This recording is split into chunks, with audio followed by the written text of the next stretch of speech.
you in the policy making field think that you can really work on bridging the gap between generations with probably policies or frameworks that can be created that can make it easier for all the generations to follow or for the future to look brighter?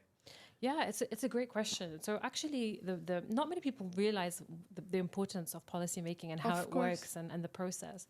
So it's quite a lengthy process, and it goes from understanding the rationale and why you need this policy and what are you trying to solve, and do you really need to solve this issue, and then going to sort of what kind of strategies and approaches are you going to take, and then of course developing the policy itself, and then the implementation. And then, of course, you have to monitor and evaluate whether this policy is doing its job, right? If it's fit for purpose. So throughout this phase, one of the most important and critical things for a policymaker is the stakeholder engagement. So it's making sure you're sitting with the right people, whether that be, government entities, industry, or, Gen Y or Gen Z or whatever. It's a vast stakeholder.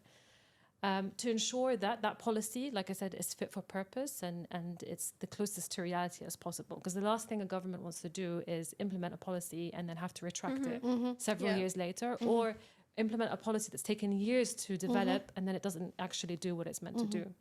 So that stakeholder engagement I'm talking about, it already involves the youth.